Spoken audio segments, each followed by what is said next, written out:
The war between the US, Israel, and Iran has officially crossed its first sovereign boundary. Late Saturday, Houthi forces in Yemen entered the conflict, opening a new front that stretches thousands of miles from the original battlefield. The militant group, which is closely aligned with Iran, announced they fired a coordinated barrage of ballistic and cruise missiles. Their targets were described specifically as sensitive Israeli military sites. These strikes aren't originating from isolated outposts in the desert. They are being launched directly from Yemen's most heavily populated areas, including the capital city of Sana'a, embedding this new front deep within civilian infrastructure.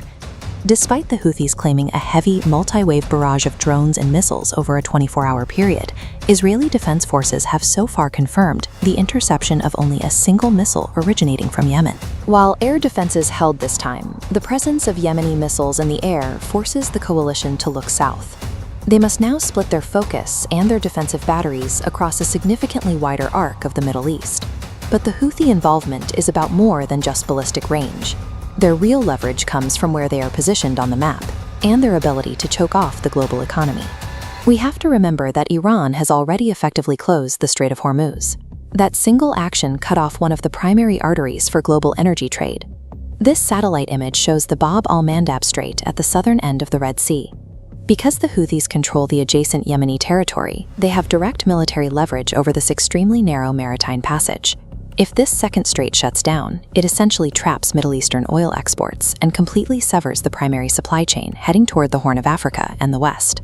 There simply are no viable, quick alternative routes around this landmass. This puts intense pressure on Saudi Arabia. Since the initial US-Israeli strikes on Iran, the Saudis have managed to divert some of their oil exports through overland pipelines that empty into the Red Sea. Now, that backup route is directly in the crosshairs. By threatening to close both straits simultaneously, Iran and its allies are engineering a geographic stranglehold. They are betting that the threat of a cataclysmic global economic shock will force the international community to back down.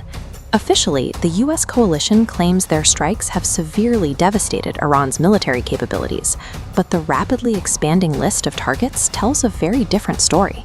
Leaked intelligence shows Washington can only confirm the destruction of 1/3 of Iran's missile arsenal, leaving a massive 2/3 untouched and fully operational. Tehran is actively using that remaining arsenal to strike outward. Over the weekend, a coordinated drone and missile attack hit the Prince Sultan Air Base in Saudi Arabia, seriously wounding multiple US soldiers stationed there.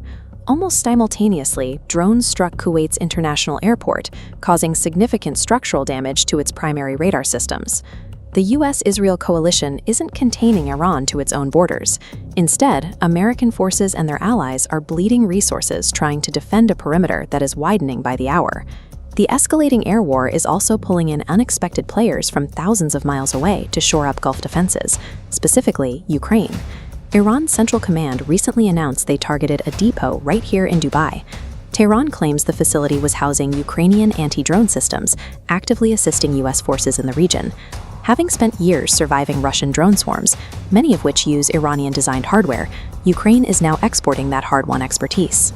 President Volodymyr Zelensky just signed new defense agreements to supply anti-drone technology to the UAE, Qatar, and Saudi Arabia. On the offensive side, the weaponry is becoming increasingly indiscriminate. Weapons experts have identified unexploded Gator anti-tank mines near an Iranian military base. These are American-made cluster munitions, a class of weapon banned by more than 100 countries due to the civilian casualties they cause. Between the influx of foreign defense contractors and the deployment of internationally condemned cluster bombs, the Gulf has essentially become a live testing ground for global warfare. As the military escalation accelerates into its second month, the diplomatic efforts to stop it are struggling to keep pace. Pakistan's Prime Minister Shehbaz Sharif has been frantically trying to act as a regional peace broker. Islamabad proposed hosting a major Middle Eastern summit on Monday, bringing together foreign ministers from Saudi Arabia, Turkey, and Egypt to establish a unified approach to ending the violence. There is one glaring omission in this plan. Not a single one of the actual warring parties is scheduled to attend. While public diplomacy falters, intense backdoor pressure is mounting.